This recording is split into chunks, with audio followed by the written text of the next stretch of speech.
किसान की कहानी। ये कहानी एक छोटे से गांव के एक मेहनती किसान रामू की है। रामू एक साधारण किसान था, लेकिन उसमें कठिन मेहनत और ईमानदारी की कोई कमी नहीं थी। उसका जीवन खेती और अपने खेतों की देखभाल करने में बीतता था।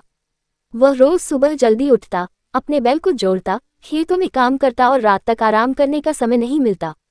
रामू के पास सिर्फ एक छोटा सा खेत था, लेकिन उसने हमेशा उसे अच्छे से सींचा और उसकी देखभाल की। उसकी मेहनत का ही फल था कि उसके खेत में गेहूं, चावल और फल उगते थे। हालांकि उसे अपनी मेहनत के बदले बहुत अधिक लाभ नहीं मिलता था, क्योंकि उसके पास ज्यादा जमीन नहीं थी और गांव में बहुत से लोग थे जिनके पास बड़े खेत थे। एक दिन गांव में एक बड़ा तूफान आया, जिसने सभी फसलों को नष्ट कर दिया। रामू का भी खेत इससे प्रभावित हुआ। उसके गेहूं और चावल के पौधे बर्बाद हो गए और वह बहुत परेशान हो गया। अब उसे यह समझ में नहीं आ रहा था कि वह अपने परिवार का पालन पोषण कैसे करेगा। रामू ने सोचा, अब क्या करूं? मेरी सारी मेहनत व्यर्थ चली गई। बेटा, खेती में कभी हार मत मानो। खेतों की हालत कभी स्थिर नहीं रहती और अगर तू मेहनत करता रहेगा तो जरूर फिर से अच्छा समय आएगा।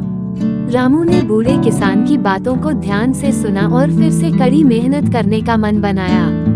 उसने अपनी जमीन को फिर से तैयार किया और इस बार उसने थोड़ी नई तकनीकों को अपनाया। उसने छोटे बीजों को अच्छे से बोया, खेतों को सही से पानी दिया और हर पौधे की देखभाल की। कुछ महीनों बाद रामू के खेत में फिर से फसलें उगने लगीं। उसकी मेहनत का फल अब उसे मिलने लगा। उसके खेत में इस बार पहले से कहीं अधिक और अच्छे पैदावार हुई। गांव के लोग उसे देखकर हैरान रह गए और उसकी मेहनत की सराहना करने लगे। रामू ने अपनी मेहनत और धैर्य से यह साबित कर दिया कि जब तक इंसान मेहनत करता है और हार नहीं मानता, तब तक वह किसी भी मुश्किल से उबर सकता है। उसने अपनी जिंदगी की सबसे बड़ी सीख ये पाई कि किसी भी मुश्किल वक्त में उम्मीद और मेहनत कभी नहीं छोड़नी चाहिए। रामू की कहानी यह सिखाती है कि खेती की तरह ही जीवन में भी चुनौतियां आती हैं, लेकिन अगर हम मेहनत, धैर्य और सकारात्मक सोच से काम लें, तो किसी भी संकट से उबर सकते हैं और सफलता हासिल कर सकते हैं।